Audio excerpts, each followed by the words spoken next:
नमस्कार दोस्तों, आज हम आपके लिए लेके आए हैं आधुनिक इतिहास का दूसरा महत्वपूर्ण टॉपिक अंग्रेजों की भारत विजय से संबंधित महत्वपूर्ण प्रश्न जो इस प्रकार है। क्वेश्चन नंबर पहला है, बक्सर के युद्ध का क्या प्रभाव रहा। तो इसका प्रभाव रहा दोस्तों, अंग्रेजों का भारत में स्वतंत्र राज्य स्थापित हुआ। दूसरा हुआ, इससे इलाहाबाद की संधियाँ हुई 1765 में। और इसमें जो शाह आलम द्वितीय था, जो कि मुगल सम्राट था, उसको 26 लाख रुपए का पेंशन भोगी बना दिया गया और कंपनी को बंगाल, बिहार और उड़ीसा की दीवानी प्राप्त हुई। दूसरा महत्वपूर्ण क्वेश्चन है दोस्तों, बक्सर के युद्ध में शाह आलम द्वितीय की क्या भूमिका रही। तो दोस्तों ये जो है शाह आलम द्वितीय वो अवध का नवाब शुजाउद्दौला और मीर कासिम के साथ मिलकर लड़ा था। अंत में यह हार गया था और 26 लाख रुपए का पेंशन भोगी बनकर रहा। तीसरा क्वेश्चन है, टीपू सुल्तान की क्या विशेषताएं थी। तो क्या विशेषताएं थी, वह समय के साथ बदलाव यानी कि रूढ़वादी नहीं था। उसकी इस इच्छा का प्रतीक क्या है कि यह नया कैलेंडर जारी किया इसने। उसके बाद सिक्का ढालने की नई प्रणाली अपनाई, माप तौल के नए पैमाने को अपनाया। ये सब इस पर क्या दर्शाता है कि वो रूढ़वादी नहीं बल्कि समय के साथ बदलाव रखता था। उसके बाद इसने श्रीरंगपट्टनम में स्वतंत्रता का वृक्ष लगाया और वह फ्रांस के जैकोबिन क्लब का सदस्य था। उसके बाद यह चतुर्थांग मैसूर युद्ध में श्रीरंगपट्टनम में मारा गया। चतुर्थांग मैसूर युद्ध दोस्तों 1799 में हुआ था। अब चौथा क्वेश्चन है, महाराजा रणजीत सिंह थे। तो महाराजा रणजीत सिंह दोस्तों थे सुकरचकिया मिसल के थे और इन्होंने क्या किया, सतलज नदी के जो पश्चिम में सिख सरदार थे उनको इकट्ठा कर अपने अधीन किया और पंजाब में अपना राज्य स्थापित किया।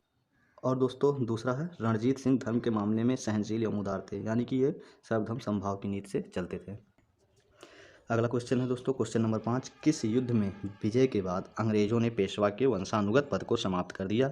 तो दोस्तों इसका सही उत्तर होगा तृतीय आंग्ल मराठा युद्ध, जो कि 1816 से 1819 के बीच लड़ा गया था। क्वेश्चन नंबर 6 है दोस्तों, पलासी युद्ध का क्या कारण था और इसका प्रभाव क्या रहा। तो इसका कारण था दोस्तों, एक कारण देख लिया जरूर महत्वपूर्ण, भारतीय माल पर कंपनी द्वारा भारी कर लगाना। भारतीय माल पर कंपनी भारी कर लगा देती थी। अंग्रेजों द्वारा कलकत्ता की किलेबंदी की जाने लगी, जिससे सिराजुद्दौला नाराज हुआ। फिर कासिम बाजार पर सिराजुद्दौला ने नियंत्रण कर लिया किलेबंदी के भी देखते हुए।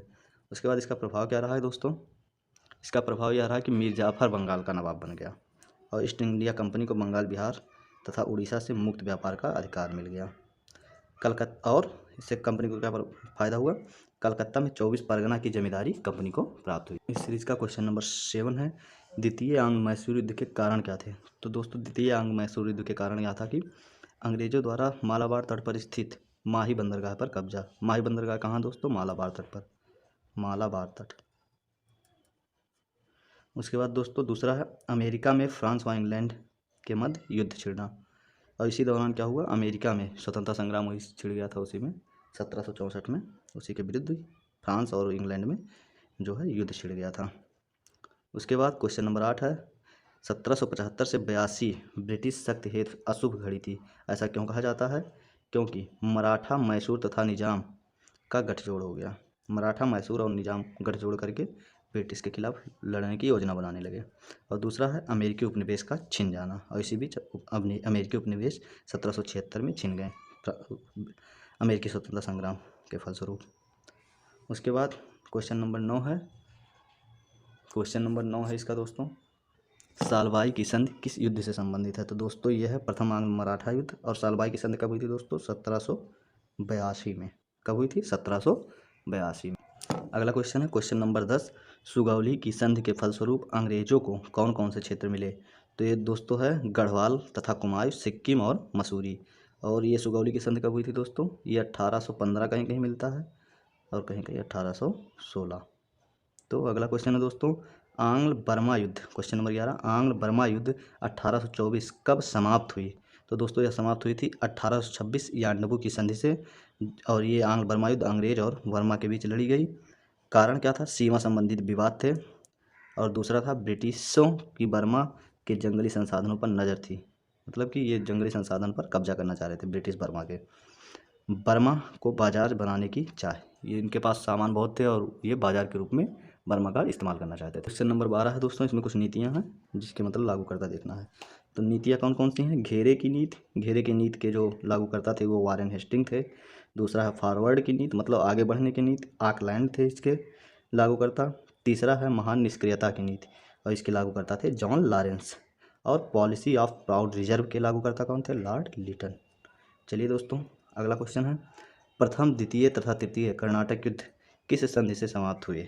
तो प्रथम कर्नाटक युद्ध दोस्तों एक्स-सापेल की संधि 1748 से समाप्त हुआ। दूसरा पांडिचेरी की संधि 1751 में और तीसरा पेरिस की संधि 1763 में समाप्त हुआ। क्वेश्चन नंबर 14 है दोस्तों, प्रथम, द्वितीय, तृतीय तथा चतुर्थ आंग्ल मैसूर युद्ध कब लड़ा गया तथा किस संधि से समाप्त हुआ एवं उस दौरान गवर्नर जनरल कौन था? तो दोस्तों प्रथम आंग्ल मैसूर युद्ध 1767 से 69 में लड़ा गया, मद्रास की संधि से समाप्त हुआ और इस समय गवर्नर जनरल था हैरी वेरेलेस्ट। दूसरा जो आंग्ल मैसूर युद्ध था वो दोस्तों 1780 से 84 तक लड़ा गया तथा 1784 में मंगलौर की संधि से समाप्त हुआ एवं इस दौरान गवर्नर जनरल जो था वो लॉर्ड हेस्टिंग था। तृतीय आंग्ल मैसूर युद्ध 1790 से 92 श्रीरंगपट्टनम की संधि से समाप्त हुआ एवं इस समय कॉर्नवालिस गवर्नर जनरल था।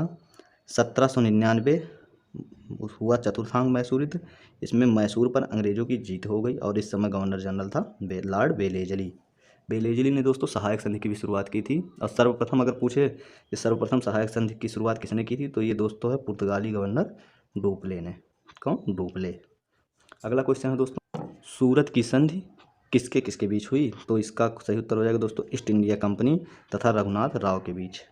अगला क्वेश्चन है क्वेश्चन नंबर 16, क्लाइव द्वारा नियुक्त बंगाल और बिहार के दीवान थे। तो बंगाल का दीवान था दोस्तों मोहम्मद रजा खान और बिहार का दीवान था राजा सिताब राय। तो अगला क्वेश्चन है दोस्तों, फ्रांसीसी असफलता के क्या कारण थे?